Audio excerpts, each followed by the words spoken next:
Hi,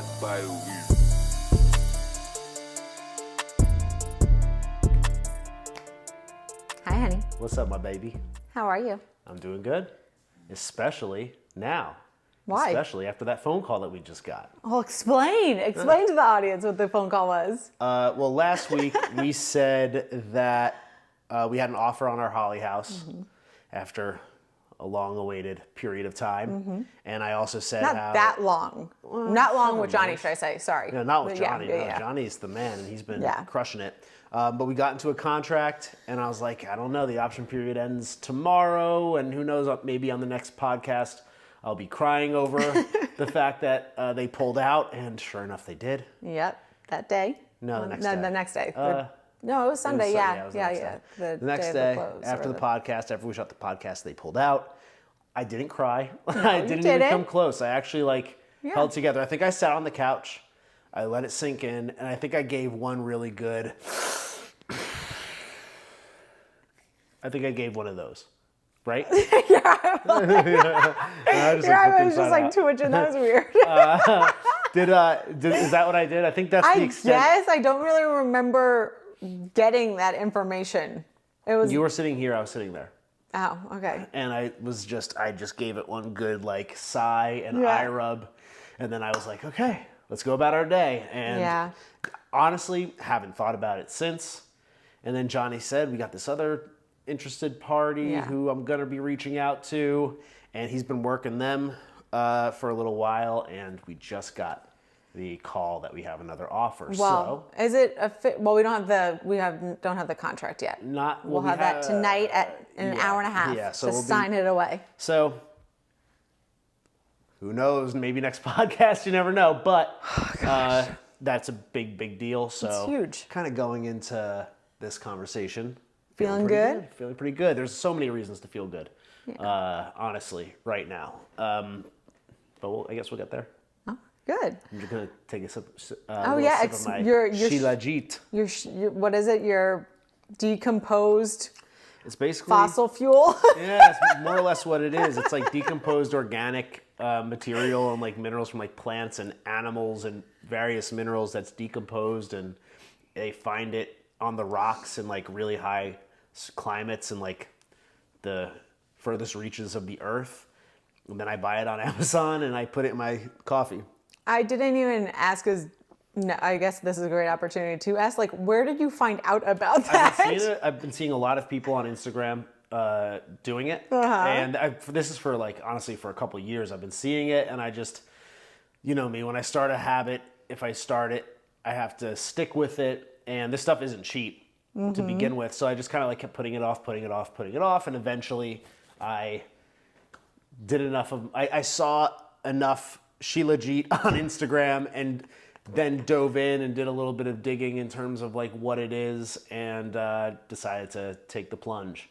And Do you notice a difference at all yet?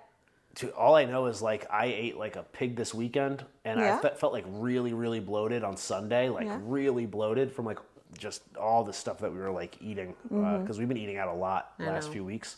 And I thought I was gonna wake up feeling terrible on Monday, and I feel awesome. I feel like. And you're contributing it to that. I don't know. I mean, it's something that I've changed lately. Yeah. And it feels good, and there's certain things that when I ingest it, it just I'm immediately oh, this is good.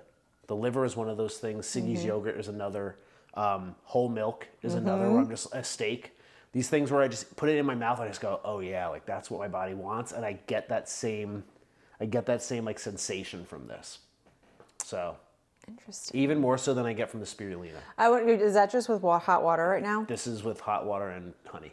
Because you normally put it in your coffee, and you get obviously the stimulant effect of caffeine and with your coffee. Yeah. So I wonder how you're gonna feel. I've done it with water it before. Oh, you have? Yeah. Okay. So, enough on the Sheila. It's just interesting. But you could use promo code. I'm only kidding. Oh my God. I'm only joking. Not yet. Soon.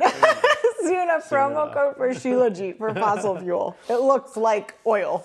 It's like a tar kind of thing. Yeah, it's this really dense, sticky resin that you just take a tiny little drop of, and then you put it in hot water and you kind of stir it, and it comes with this like hanging spoon that kind of feels cool to have like hanging in the coffee in the morning.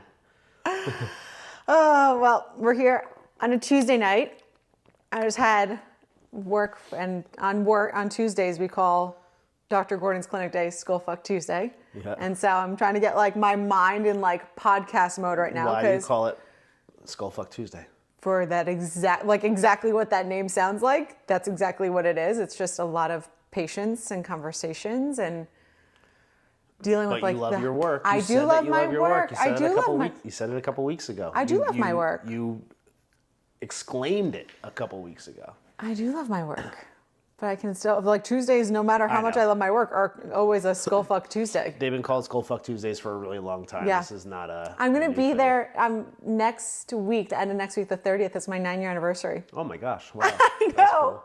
Yeah. And so, yeah, after awesome. 9 years, a Tuesday is always Skullfuck Tuesday.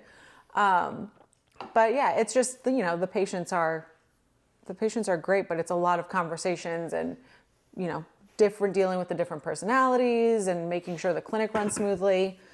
But I had a really good workout then too at my new gym. Yep. Thanks to you. Did we talk about that last time? I don't know if we did. I think we hinted at it. I think I was about to. So yeah, I'm officially have like a residency, I guess, or I'm training over at Coliseum over here on the east side, which I'm like stoked about. Super convenient, really clean, extremely right convenient. around the corner.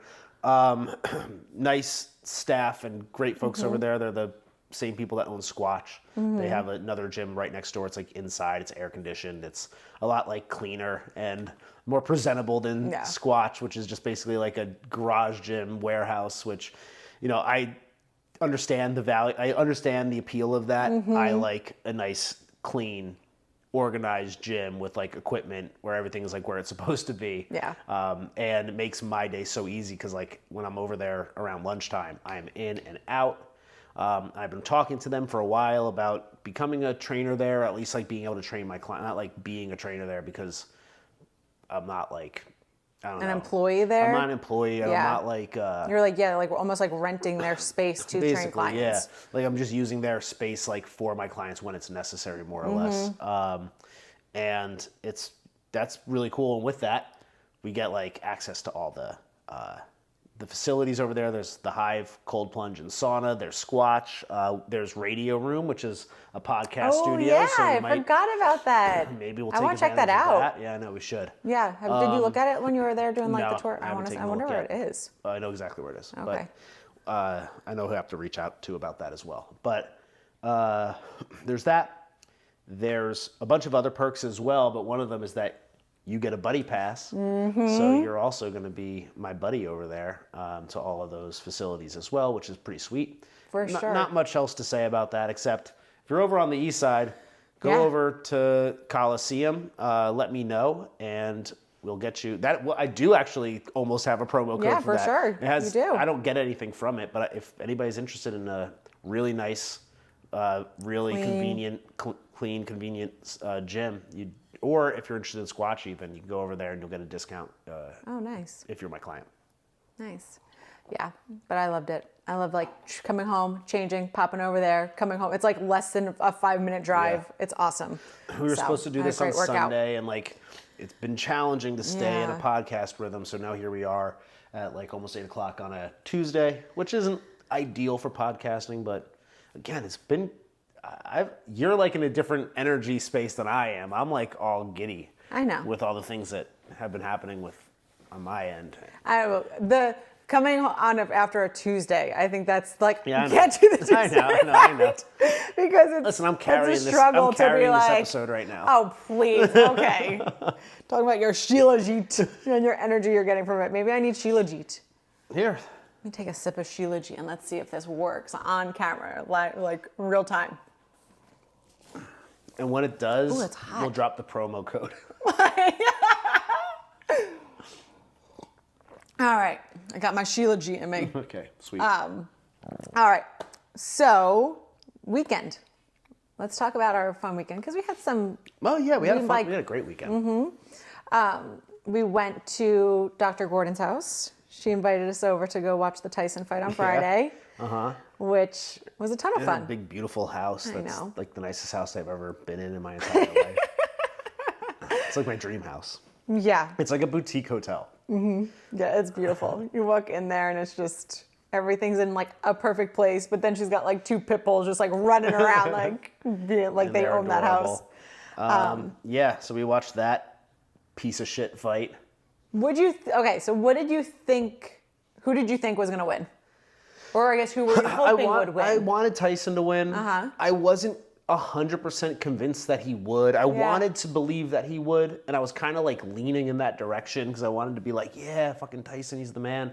Because I love Mike Tyson. Yeah. I've always loved Mike Tyson. I for so many reasons. I used to like in high school to get hyped up before anything. If I needed to get hyped up, I would just watch like Mike Tyson knockout compilations with like DMX playing in the background, and it would like nothing would fire me up more than that. So like I've just always been a massive fan of his, even through like the weird Biting of the ear. back then I was like too young to even know, but I mean like he was in like The Hangover, almost as like a punchline, and like he's had ups and downs, of course, but like and then like he's had a resurgence lately in the media in like the last 5-ish years with like he had like a one-man show for a while, and then he there was a documentary about him. And he started like, and then he had the fight with. And then he has Roy his own Jones. podcast, doesn't he? And he has his own podcast too, and he was on Rogan a few times. So he started like come back into the light as like an actual like elder statesman of sorts, as opposed to like the joke, I guess, that he was in like The Hangover. But I've always loved him, and I really did want him to win, and not because I don't like Jake Paul. Like so many people are like, "Oh, fucking Jake Paul!" Like that's all like hater shit, as far as I'm concerned. Like I like Jake Paul the same way I like his brother, in the sense of like 2 dudes. Like sure, you could say that they're Disney Channel kids or whatever, but it's like they made it work. They figured it out. They're entrepreneurs. They're hustlers. I was gonna exactly say the same thing. Like they figured it out. They made some like Vine videos that went viral, and then got the YouTube, and then went on like Disney. Yeah, which of course like maybe I admire in many ways, and I'm like, yeah, like you would do that too if you could. So, and they just happen to do it, and you can say whatever you want about them, but it doesn't matter. Like bank account, scoreboard, all of it. So like, but that's not to say that I like was even rooting for Jake Paul. I was just kind of like, maybe this will be a good fight. I kind of thought it was actually going to just be like maybe a really good fight, like a better fight than we expected from both of them. But it turned out to just be like sad. It was kind of sad. It was kind of sad, like to see, because he was nowhere near what I was expecting. He like had no footwork. He had no balance. He had no rhythm.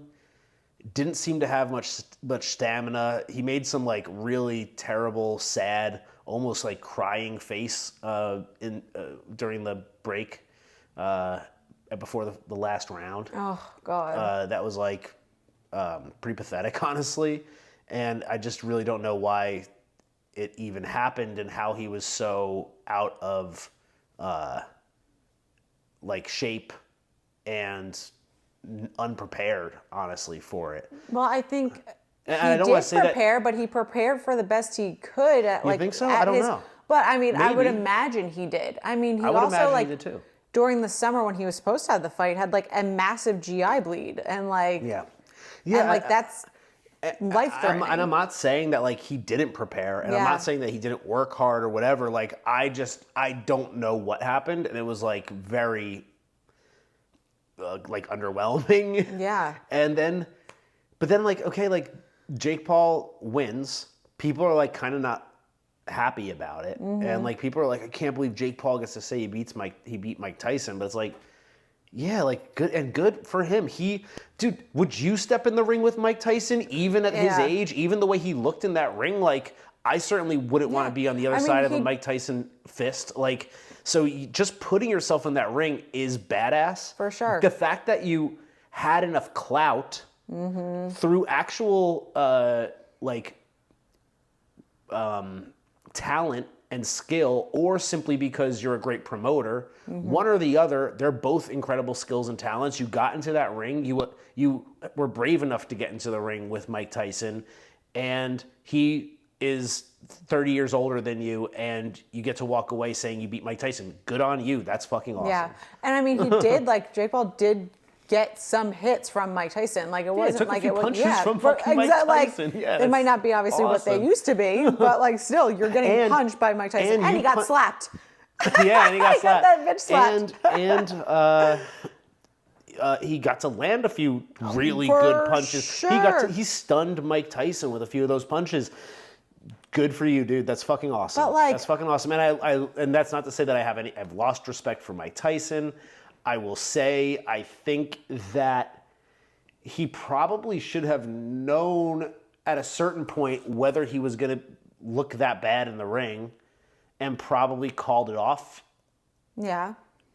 But that's like, I guess my like thought, and I was thinking about it when we were at the house, and like I was like, oh, I can't wait to talk about this on the podcast, because wouldn't you think, like, what drove him to do that? Was it his ego? Was it people just surrounding him who constantly were like, yeah, you can do this, you're Iron Mike. And then like seeing him, like, he has coaches, he has people that are training him. Yeah. If they don't see his stamina is up to par and like able to do what but they already... we saw some videos of him, and he looked very fast. Right, but that was like Netflix, like... Yeah, I know. Exactly, like, who knows what's but that's done. the thing, is like, yeah. I don't know. I just don't know. Yeah. So like, maybe something, I don't know. I really don't.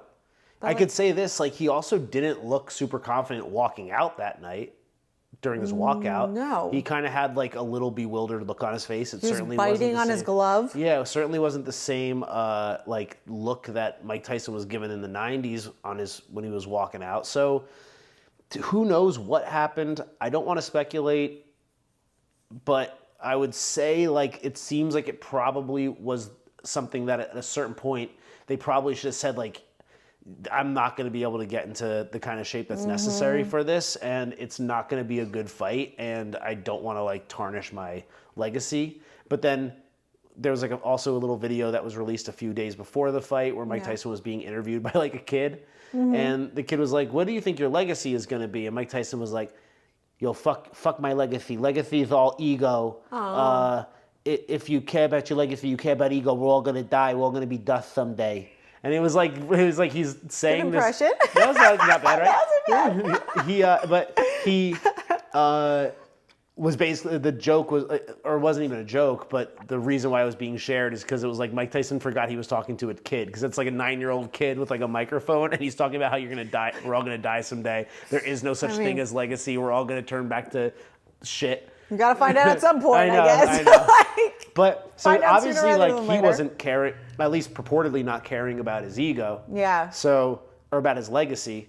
But it wouldn't be so much about a legacy to me as it would be like, I wouldn't want to step in the ring knowing that I'm not bringing the best me to the ring. Because like, that would not tarnish my legacy in the eyes of other people, but it would tarnish my legacy in terms of like, I don't want to step into a ring knowing that I'm not going to be able to, because ultimately it's about entertainment. Like, I know I'm not going to be able to put on a good show here. Yeah. I know that I'm not going to be able to live up to the standard that I set for myself.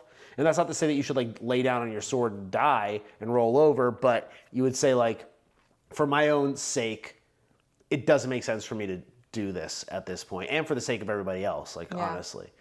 It's not going to look good for Jake Paul either, necessarily. I know, because I felt like he was holding back. Now, it was like so weird. I don't know if he was holding back, but everybody's saying that he's like, what? No, I was making a face because it certainly seemed like he was. Like, he could have easily landed like a lot more punches, but he was. I don't know. I truly don't know.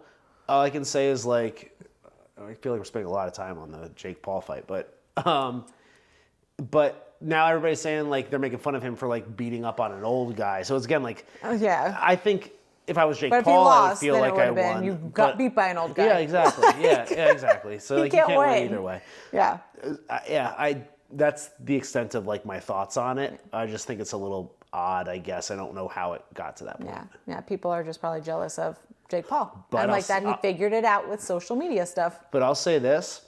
I love I think that fight might be bad for boxing in general, but I think it's great for culture for a lot of reasons. Because like so many people like were sitting down watching that. Like Netflix can even handle it. Yeah. It's cool to have those things now that, and there's a few of them. Like the Tom Brady roast was another one where like it's bringing people from different backgrounds, different like value systems, even different belief systems, all to kind of circle around like these moments. It used to be like the Super Bowl. Now, like I feel like less and less people really care about the Super Bowl, and maybe even like it used to be even like to some extent like the Academy Awards or other moments like that, and like those are all like dwindling.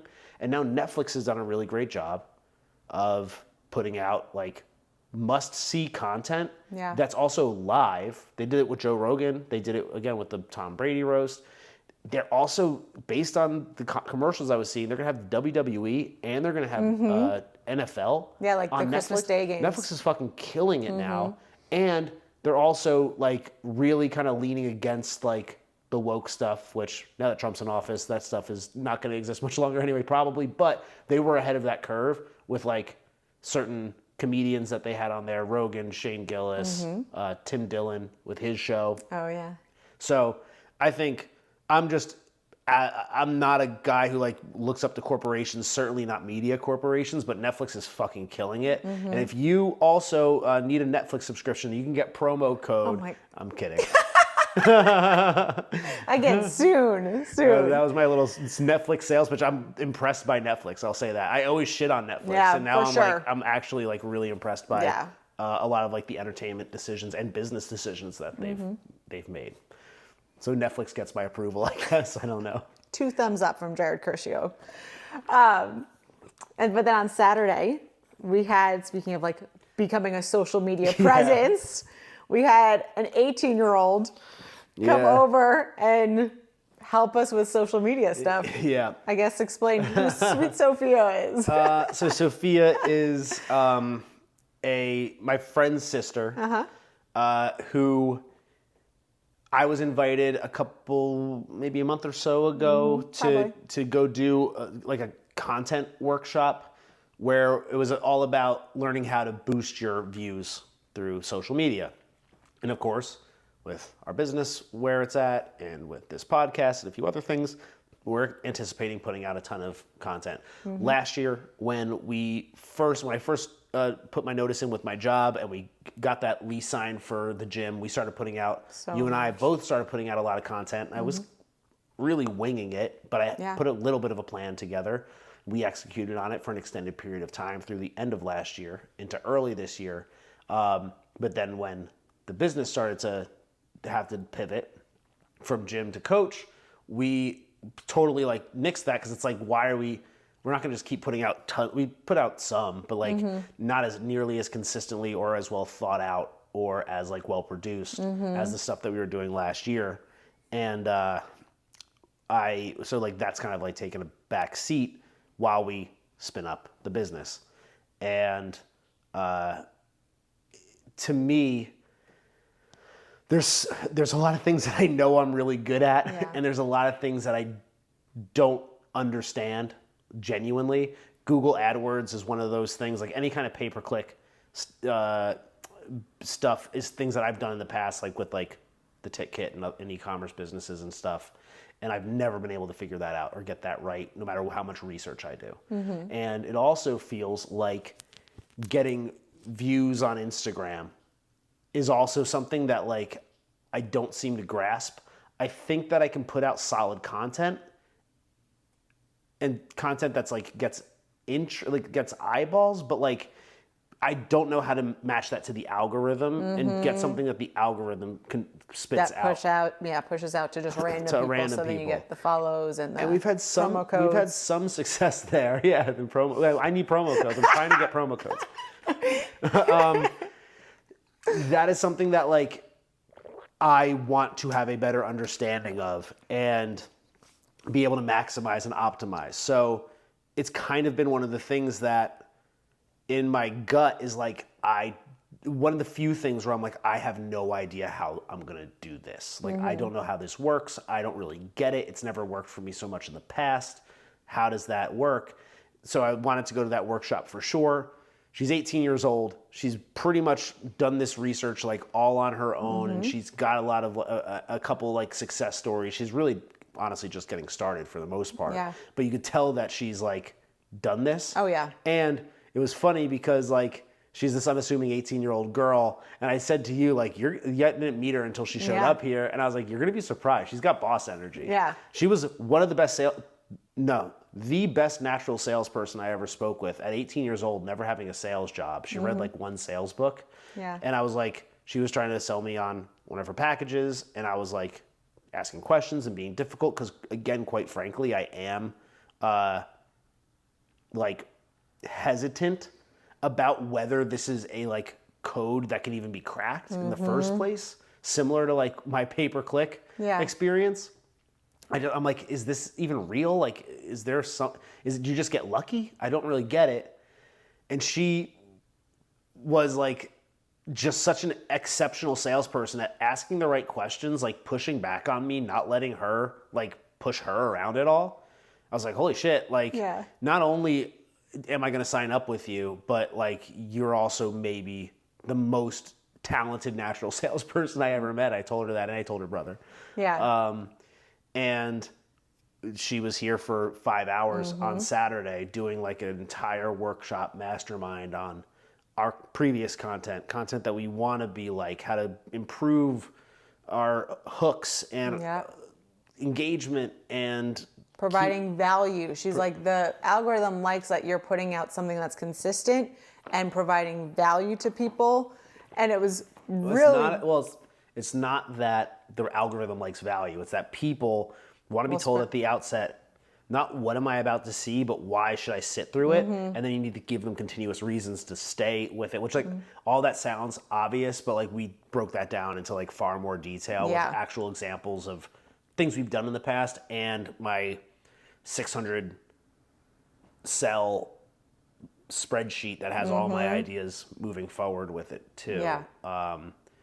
And we have, I guess, if you can't tell, we're a lot brighter right now as well than we normally are, and it's because we've ordered these really big, like studio style lighting things because we want to be shooting content here on a regular basis, and this is going to make things look a lot more professional, a lot nicer. So maybe at the end I'll show give a little tour of the light. I'll show you our like big ass like thing that's it's so bright that you can't even look at it, and it's blocking the TV, so I can't constantly look at how we're doing up there on the screen. We're doing great. I can partially see us. So yeah, that was Saturday. That was great. I loved honestly having.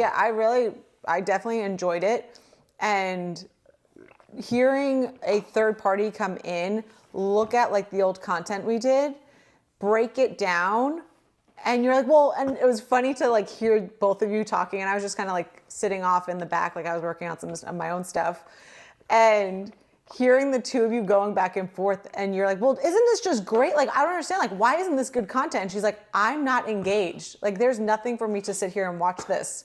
Like, I'm not entertained by it. And going through it and her saying it like multiple times to you, I think it finally clicked to you as far as like, oh, okay, I see what I need to be doing. Yeah.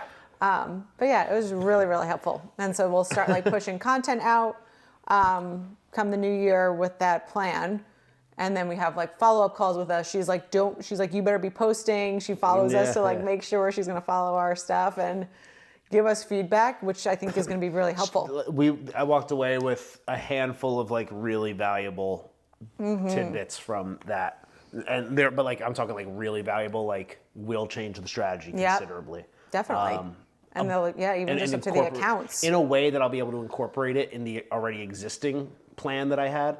So stoked about it. Thanks, Sophia. And then, thanks, Sophia. And then,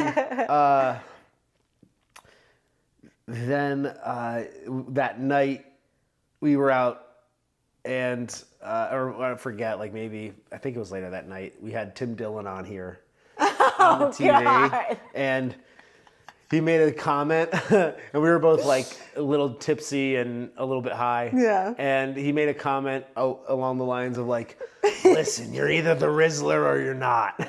And you like stopped dead in your tracks in the kitchen over there, and you're like, yeah, you're either the Rizzler or you're not. Look what we spent all day doing. And I Trying guess to figure out how to be the Rizzler. Like literally, I was like, do I just gotta go to Costco and just eat fucking cookies and be like, this is it? If you don't know who the Rizzler is, I barely know who the Rizzler is. I just know it because Tim Dillon talks about it, and Jay sends me videos on a regular basis. I'm not even going to go into The Costco guys, if you have any I'm not interest. even going to talk. I literally, like, when he sends me that stuff, I purposely don't click on it because I don't want it in my feed. Yeah. I don't want to even, like, look at it for a split Well, now second. we've talked about it so much, and you're about to, like, into my phone. Into your phone. It's being recorded. Now all I'm going to get is Rizzler memes in my Instagram.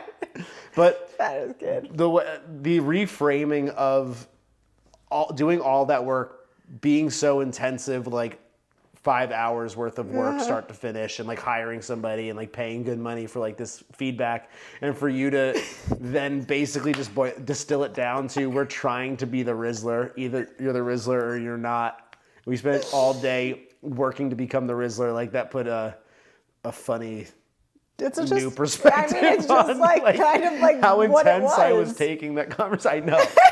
That's what it was. I know, it's hilarious.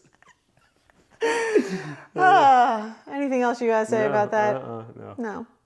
Well, I think the best thing about the past week and a half since we filmed was our 20-year anniversary. Oh, I was going to say The Offer. Oh, But the 20-year anniversary is also great. that offer is like still, we don't have a contract yet. Yeah. But yeah, we celebrated our 20-year dating anniversary. Yeah. So, do you call it dating anniversary? I don't know what you'd call it, but like when we like made it official. Yeah. We've been married for what? 9 years. 9 years? Yeah, 9 years. We've been married for 9 years, but we've been together for 20.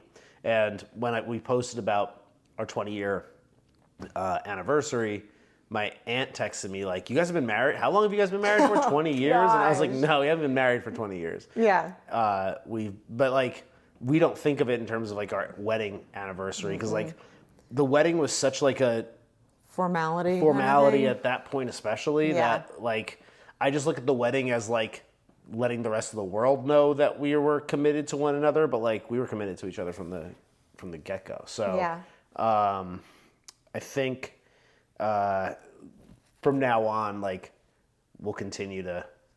I think of the 20 years as like the real number. I don't think of like. I think that way too. Yeah. That's where I like our wedding anniversary. Like, I feel like, oh yeah, it's our wedding. I don't even know if we posted about our wedding anniversary this past year. But yeah, I mean, I think our dating and like the fact that it's like 20 years is really cool. Like, especially the fact that like when we met, we were in our late teens and then just lived, like I always say, we lived 5 lives together. Yeah, we've lived 5 lives in those like 20 years. For sure. Just completely different people. Yeah. But all good ways. Definitely. Yeah. Well, but it wasn't consistent progress. No, definitely not. It was a lot of ups and then a few downs along the way, for sure. But look at us now. Oh yeah. But on the post, which was super sweet. I would look at us now, but I know. You'll look at it tomorrow when you have to edit this. But one of our friends on the post that we made, he asked a question. Oh, maybe I'll put the post up. Oh yeah, that's a great idea. Yeah. His question was, what 2 aspects would you highlight as contributing to maintaining your relationship over 2 decades, especially through trying times? Okay. And I was like, what a great question. Repeat it. Okay. What 2 aspects would you highlight as contributing to maintaining your relationship over 2 decades, especially through trying times? What 2 aspects? Okay. All right. Me first? You go first, yeah. Okay. Well, definitely for me. Thank you for the question, by the way. Thank you for the question. This is a nice question. Oh my gosh. Speaking of, I don't even know if we want to talk about that person who's like commenting like on posts about your misogyny and how. No, I don't know. I thought that let's. Okay. I don't want to get into that. Okay. So yeah, thank you for the question. So the guy came back around and was like, nice. I know. Or he I don't know. They. I don't even. Just unknown. I might delete that. I don't want to talk about it. So for me, one of the things definitely would be honesty. And that's just not honesty, obviously, with like my partner and with you. It's with honesty with myself. and being honest with myself, knowing exactly who I am, what I want, what I need, so then I can be honest and you understand what my needs are. Okay. And I think that's very important. I love it.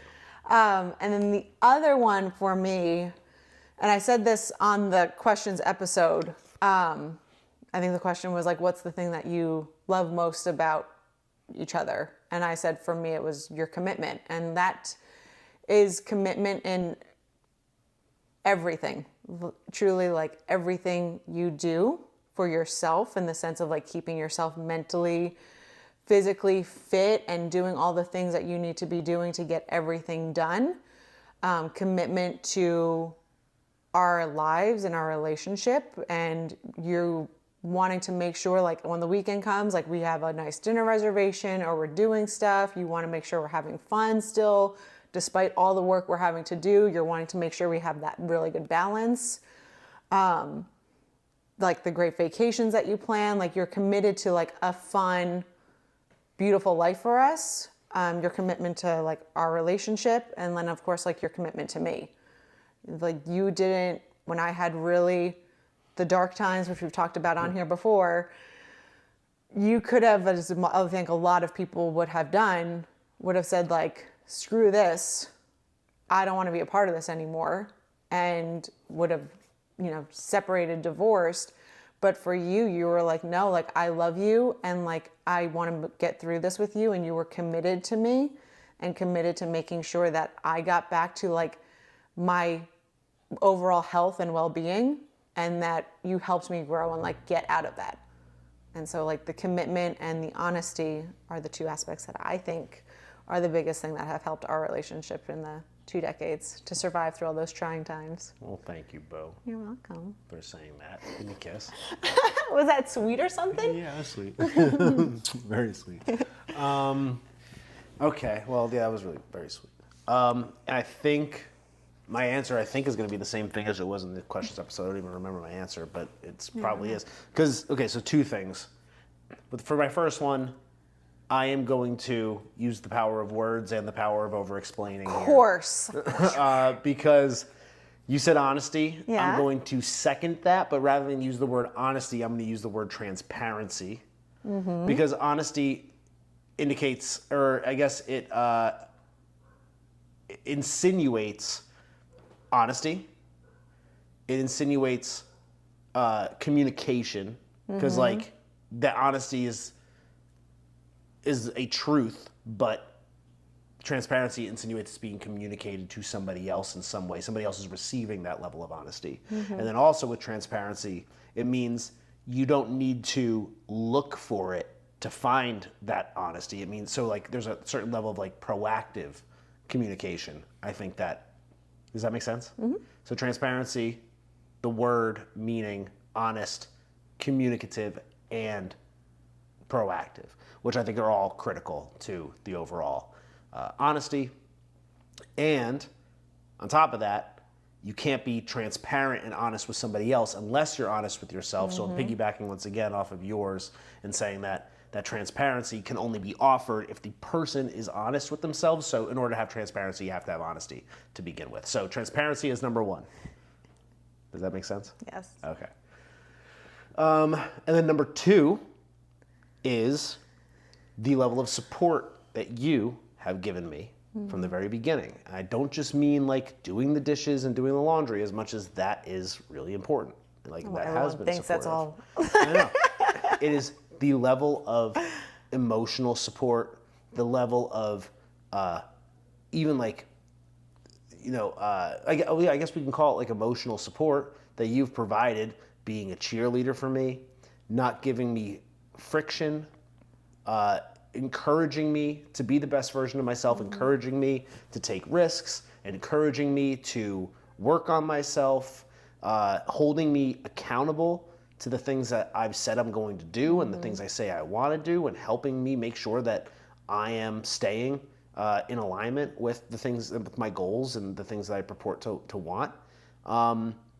And even down to the way that you like are so protective of me and defensive of me when people have something to say, or something, or treat me poorly. Like, you are my number one defender as far as that's concerned. You're my number one fan, is really like the best way that I could put it.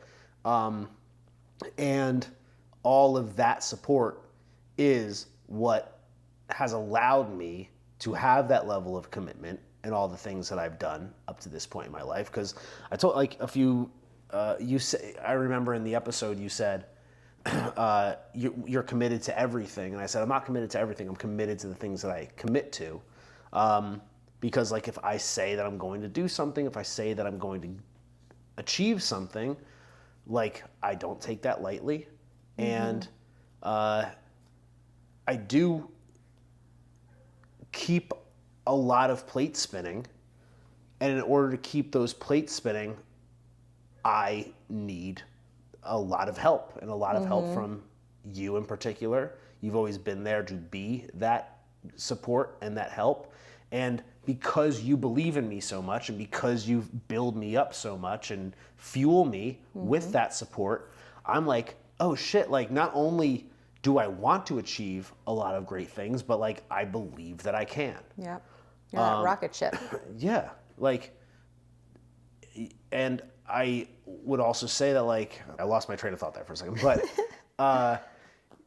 the only reason why I was committed, that I was able to commit, and because I was so passionate about committing to all these things, and have been so passionate and am so passionate, is because of the love and the support that you gave me, that fueled me, that gave me everything that I needed to actually get the job done. So, like, it's kind of a catch-22, and it's, I think, like, you know, you probably saw a requisite level of commitment. Of course, in me. like, I saw you always, like, staying committed and doing exactly what you'd want to do, and that's, like, why I would constantly support you also. Yeah.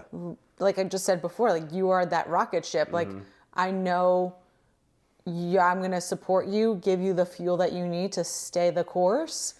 And it's, yeah, like that catch-22. It's like a infinity sign. It's like, an infinity it's sign. I give you the support, you stay committed, and you stay committed because I give you the support. And I think, like, that is where a lot of relationships probably are lacking, especially on the outset, especially in today's world. Everybody's looking for red flags. They're all looking for reasons to not stay with somebody, a reason to get grossed out by somebody, a reason to go, like, he or she has all these great things, but there's this one little thing that just, like, weirds me out. And it's like, if you're gonna run away every time you're just, like, a little weirded out, like, then you're passing up on so many great opportunities. And that's not saying you should go with just jump on the first person that you find, but when you find somebody who has the potential to give you the support that you need, or to, like, that has a path and a purpose and a goal that they are, like, committed to, and you like that goal and you want to be on that train, like, just go, okay, like, I'm going to pour everything that I can into you. And I know, because you're if you're the person who I think you are going to pour all of that into me. And, like, yeah, there's a certain leap of faith there that you have to take. But, like... But, of course, people are afraid to take that leap. Of course, because it's scary. And because you're, like, opening yourself up and you're putting your heart in somebody else's hands. But, like, stop playing games with each other. If you are playing games in any way, shape, or form with that person, you can bet that, like, first off, you're not bringing the best version of yourself to the relationship, and you can only expect them to do the same thing, and you can't expect them to not play games with you if you are also, even if it's, like, something as dumb as, like I just know, like, so many people play, like, whack games with, like, texting. Oh, yeah. Like delaying a reply or something like that. It's like, why would you do that when you could just be, like, your true, authentic, honest self? Because all you're doing is putting up more walls between you and that person, when, like, you both need to commit and support infinitely. And you can't do that if you're, like, waiting for them to fuck you over. It's like, if you pour into them and you make yourself indispensable to them, and now you're indispensable, and they will have to see the same. And if you're at all halfway decent at choosing a reasonable person, then you can expect that when you give your all to them, that they should give their all to you. Yeah. And you said just before, like, you know, not playing the game and like just being your true authentic self. I think unfortunately a lot of people don't know what that looks like. Yeah. So they think like I must play this game because I don't really know like how I would want to react in this situation. Like what am I hoping to like get out of this situation? Yeah. Like they really don't know. They're just like, okay, well, my friends told me that I need to play like hardball and like not text back. Yeah. Because that's going to show a sign of weakness. Like no, like it's if in your soul like you feel like that's the right thing to do, but you're doing something else and you're not being your true authentic self. Yeah. You're just listening to or just like doing like crowd. petty like shit like on Instagram or something like that. I don't know how this stuff works for the most part, but like I just know there's all kinds of games and those games are like perpetually seem to be getting worse and worse. Yeah. And I think you have to kind of ask yourself, like, if you are finding that maybe you are giving your all to somebody, to person after person, and you're not getting that back, well, I think you either have to go like, first off, am I actually giving my all, or am I holding like a lot back here? That'd be number one. And number two would be, well, maybe I'm just not picking good, reasonable, upstanding people for some reason. Yeah. And if that's the case, then you have to ask like, well, why is that? Like, what am I finding attractive that is clearly not in my best interest? That's a whole conversation in and of itself. But like, you have to be honest and transparent with the other person. You have to give everything you have. I committed to you. You gave me unwavering support from the beginning. And look what this has turned out to be. Yeah. So, like, it's the same reason why people can't stick with anything. It's the same reason why people half-ass their careers and half-ass their health and fitness goals. It's gone, I'm sorry. Oh, no, and half-ass their business when they start a business. It's all the same thing. It's insecurity. It's fear-based. It's trying to protect yourself. It's ego. It's like holding back when you want to do more or say more or be more, or it's lashing out and doing something stupid and impulsive because you felt like you got hurt or that you might get hurt in the future. And like that shit's stupid. You're dumb if you're doing that. That's just like a reality. Yeah, and to go back to the point of like why, like how we made it last, like even through like wavering times and not wavering times. What did he use? Trying times. Like we just did not really accept that divorce was going to be an option for us. We stayed committed to each other. We loved each other. We wanted to make it work. Yes, it was uncomfortable. Yes, it was painful at times, but that's exactly how you grow. Yep. And we decided to, because I think a lot of people, as you can statistically see, a lot of people choose like, oh no, like this isn't working. I don't want to put in the work or the effort of like what I have to do to like make this long term. Let's just back out of it. And to say like, there are reasons, of course, to get divorced. Really, obviously, there's probably like really bad situations. Of course there are. But you most likely a lot of times can work those things out. Sure. And it just takes a lot of fucking work. A lot of holding the mirror up for yourself and for the other person. But I'm also going to say, like, a lot of it is because at a certain point, the problem gets too big to fix. Now, that's not to say that the relationship was destined to fail. Yeah. Because, as I pointed out in previous episodes, like, you might think you're on the same page right now, but if you're not fully aligned on your overall life vision for one another, then like the littlest things cause like little rifts. You kind of don't think much of them and you kind of gloss over them. But then those little rifts become like slightly larger tears. And then it becomes like a whole like shredded fabric of a relationship down what started as like a little nothing eventually becomes like a massive rift. all the way down.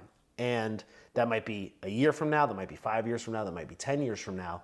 But again, it means the relationship wasn't necessarily doomed to fail because you could have sewed that stuff up in real time as it was becoming an issue early on by communicating, by being transparent with one another, by demonstrating a commitment to an end goal, by supporting the other person, showing that you're in love, showing like, hey, I'm committed to this thing. Hey, I'm supportive of whatever you decide, but like we have to communicate through this and make sure that we're on the same page as we're continuing, and make sure that like these rifts get repaired now so that it doesn't become insurmountable 5 years from now. And I think like when it does get to that point, like, yeah, it does make sense to get divorced as opposed to like you're two different people at that point. Exactly. You won't even be able to find like common ground. There's such little common ground at that point. And not only is there little common ground, but there's so much built up resentment between the two of you that like you don't want to even you would both need to equally work on yourselves enough and find a way to reduce that resentment between the two of you, and then you have to fix the common ground. And I'm not saying that that's impossible, but for most people who can't even like stick to a nutrition plan or like stick to a gym program for any appreciable period of time, doing that is just simply not going to happen. You haven't built the mental muscle of discipline to do the work necessary as long as it's going to take, as uncomfortable as it's going to be to solve that problem at that point. I think, I can't remember what podcast, and I know we want to jump into like the other part of this that we want to get to, just about like our parents and their relationships. But this just popped into my head. I can't remember which podcast we were watching, but they said that the divorce rates have decreased. I can't remember which one we were listening to. I can't remember either. But I find that really interesting, and I would think my theory and like what's contributing to that is there's a lot of people doing self-improvement. I feel there's a lot of people trying to figure out like a more spiritual, trying to work on themselves, getting coaches, doing the work. So I wonder if like then divorce rates down because there are people in like relationships where people are having those having those conversations and working on it. I'm gonna say. What do you think? It's a great thought. That's just my positive theory, I guess. I'm gonna say probably not. I'm gonna assume, I don't know the numbers, pull them up. Jamie, pull them up. I'm going to assume that there's less people getting married and that people who are more certain in their marriages are getting married, and therefore it's limiting the number of divorces because people are just, if they're getting married, they're like they're not doing it like haphazardly. They're like a little bit more intentional about it. That's my guess. I'd like to see if there's a correlation there. If there's a correlation, I'm willing to assume some semblance of causation. Okay. That's a really good, that's a good theory too. Yeah. I like it. Thank you.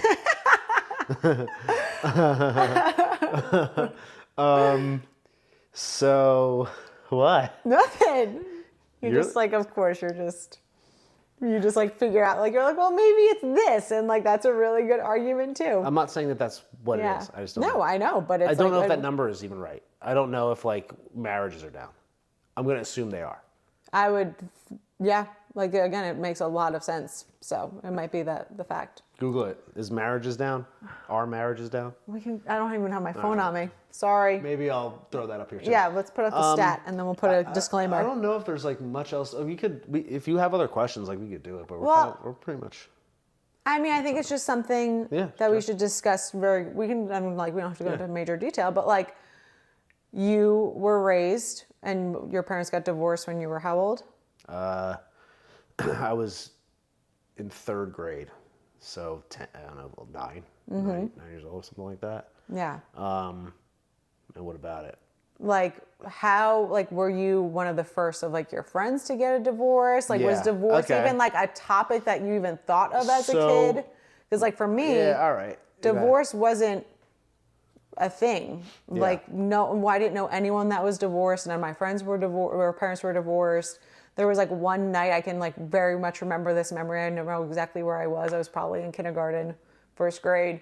And my parents had a fight, an argument. And my mom and dad slept in separate rooms. And I went to sleep in the room with my mom. And I was crying like myself to sleep and saying like, please don't get a divorce. Because I remember like probably seeing on like something on TV or a movie or something about divorce. And maybe it was Mrs. Doubtfire. Yeah. It probably was around that time. My story has to do with Mrs. Doubtfire too. That's how we all learned about divorce. yeah, for real. And I remember like my mom being like, Kate, like your dad and I love each other. We're not getting a divorce. We just had an argument. And so I was like, oh, okay. Like that's what happens in a marriage. Like you have an argument, you disagree on something, but it doesn't end in divorce. So that's how like I saw marriage and divorce. And then for you, obviously it was different. Yeah. So my parents were rarely like lovey-dovey. I don't think my parents would come home or my dad would come home from like work. I remember my parents would kiss, and when I was like a little kid, I like push them apart. Is that like a normal thing to do? I don't know. I used to be like, gross. I mean, I think so. I remember I did that like a little bit, and like, but like I also like never really saw them like be like cutesy or like overly like lovey toward each other.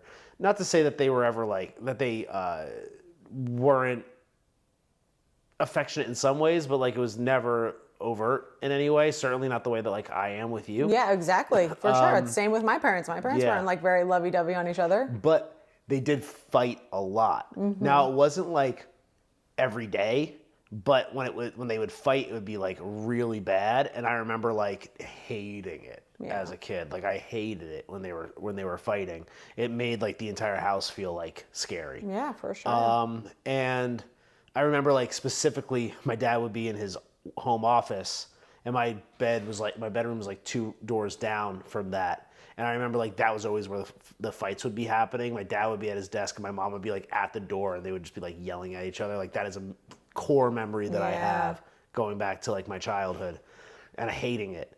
But I never thought that they were getting divorced, and there was like a lot of shit going on behind the scenes with both of them that I didn't know at that age. Yeah. And I'm not going to get into like all that shit right now. And I never thought they were going to get divorced. I had a few friends that had parents that were divorced, and I always remember thinking that they were like sad families. So I always remember thinking like, there's like kind of bad like juju. Yeah. Or bad like energy or whatever. Like, not that the families were like, not that they were mean or that they were, I just remember there being like kind of like a sadness. Yeah. And maybe that was me projecting. For sure. But the only reason I really even knew what divorce was because of Mrs. Doubtfire. And I knew that like that was devastating for that family, so much so that the dad had to dress up like an old woman and pretend to be a nanny. To get to see the kids. That's how bad divorce is, that like you have to go through like absurd like circus acts to see your kids. I'm like, oh no, does this mean that my dad is gonna have to like put on prosthetics and oh my God. and like a fake bodysuit and come and see us after school? But obviously, like I'm joking about that, but but I just know that it was bad.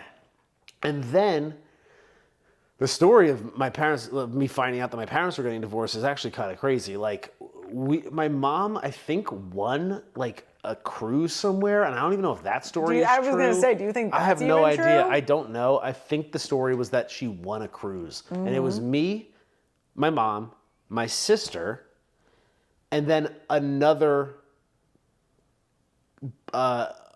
mom and her son, who was my friend, on this cruise, and my dad didn't come, which I remember thinking like, that's weird. Like I don't know why my dad wouldn't come.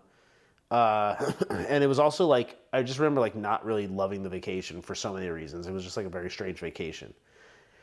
So we come back from the airport, we're pulling down the street, and my dad is on our porch. Sitting on our porch was like not something my dad ever did. Like it was a very strange thing for my dad to like, especially as I'm pulling up from the airport, like coming home from a cruise, and he's sitting there. Like, I remember he had like a bouncy ball that was mine from like the garage. He was like bouncing. I'm like, what the? I remember being like 8 years old and being like, what is this? Like, what is going on? This is weird. I walked into the house, like right past my dad, and all the furniture in the house is gone. And I'm like, what's going on? Where's the furniture, guys? Yeah. And I remember like them bringing us into the house. It wasn't all the furniture. It was like a lot of the furniture was gone. Which is like, oh, fuck, like, why did my parents do that? Like, how that's ridiculous the way are of telling they you. that, like, they allowed that to be the way that, like, I find out? Like, And your sister, who's 2 years younger than you. Yeah. So she's like, really has probably. We're coming home from vacation. My dad's, like, acting strange. I walk into the house. Half my furniture is gone in the house. What kind of, like... Boomers. They're like so oblivious, dude. Like, how oblivious do you have to be, yo? Right? Like,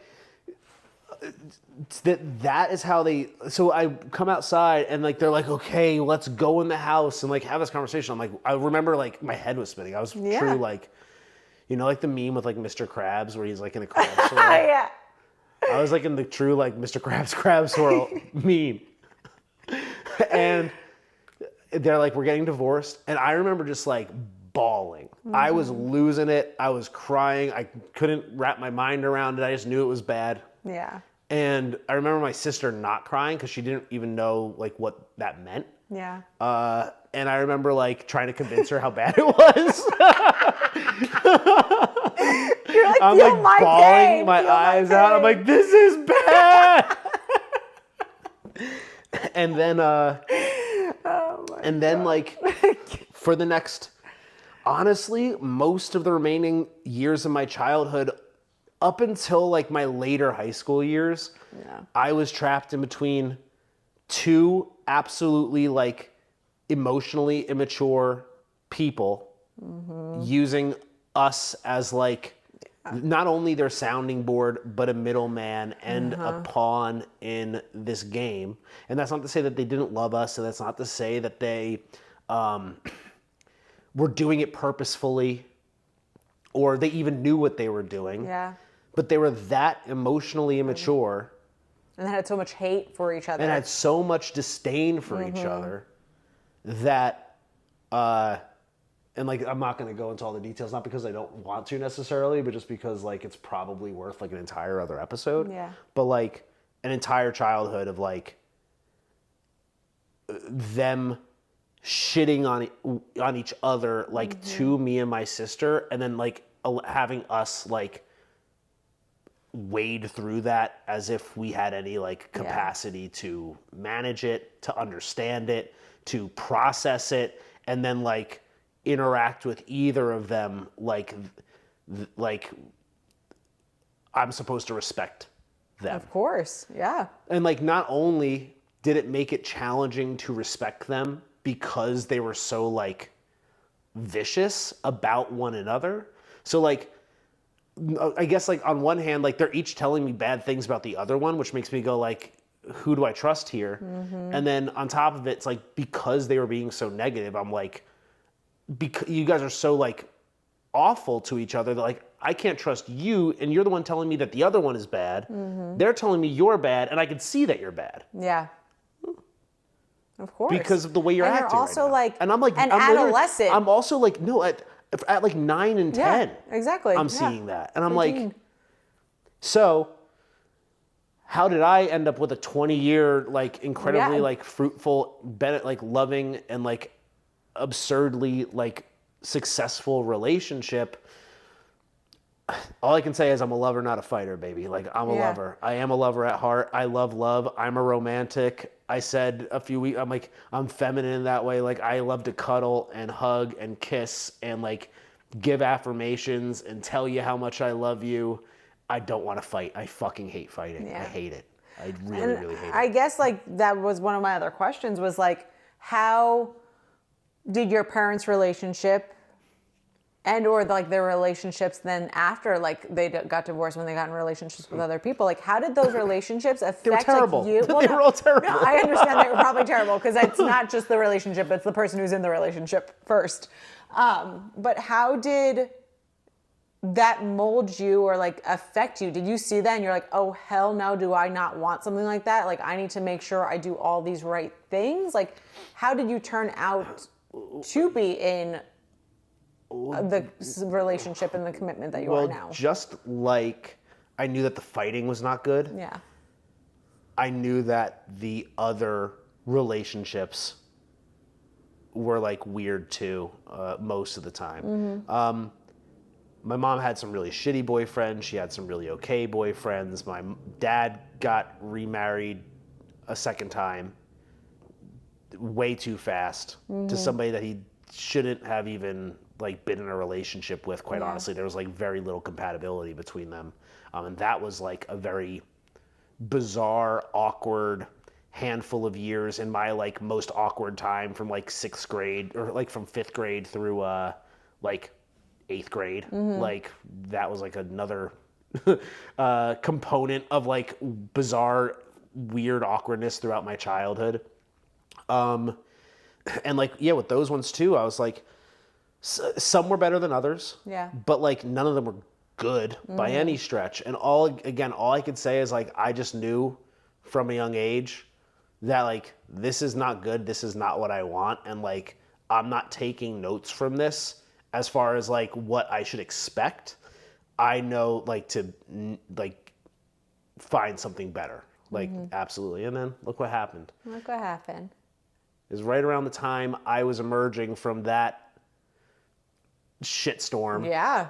Like literally, Because, like that's right like- as I was kind of emerging from it, when like my parents were starting to like be kind of cool with each other around the time I was 16. They're probably around 15. They started to be kind of cool with each other. 16, they were like cordial. Yeah. And then things got okay for like an extended period of time there, like as I was entering adulthood.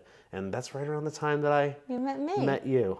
And you maybe like saved me from that like hellstorm that I was managing throughout my adolescence, prepubescent, through adolescence. Yeah, because I think like maybe not to my home, but like maybe I was able to show you like how love could be. Yeah. Like, because I came from like a so. household of like of non-divorce and like happiness, and like I kind of always looked at like things like more in a positive way and showed you that love and showed you the support and stayed committed with you. And maybe that helped you to be in a better place. You showed me support, which is exactly what I said I needed. Yeah. And like, I was like, listen, baby, if you can support me like this, then I will achieve whatever the fuck you need me to achieve to stick around. Maybe that's how that went down. Maybe. But I mean, kudos to you for, I guess, like noticing it like when you were younger of like, what? No, go ahead. What are you shaking your head for? Because I know what the real answer is. Okay. But for noticing like when you were younger that like this is a relationship that like you don't want. Yeah. And seeing that and being like, this doesn't seem right. This doesn't seem like what a relationship and like what a marriage should be. And I don't think a lot of people at that young age have that insight. I think a lot of people think like this is what it is. Yeah. This is what it's supposed to be. What was your real answer? Tell me. Well, what your real answer- no, the real answer is, again, I've said this before. I said it on the post. Oh, yeah. We've been doing this forever. We've been doing this for lifetimes and lifetimes and lifetimes. We go up there. You, I think, are the one that convinces me to come down every single time. And I go, have some fun. And I go, baby, I'm not doing this without you. I say, I can't do that again without you. Literally. And you go, well, fuck it, let's go back down. And then we end up here, maybe having this very same conversation every single lifetime. Probably not in a podcast. No, definitely not. But one way or another, we're having this conversation every single time. And this is just one of infinite conversations that we've had in infinite lifetimes coming down here and being together, because you are my purpose mate. Oh. You are. You're my purpose you're mate. so sweet. And by purpose mate, I mean I have a purpose in my life. I am steering toward it, and you are like as much a part of that mission as I am. You are fully aligned with me. We are fully on the same page. We are fully heading in the exact same direction, and we have been for millennia. Word? Word.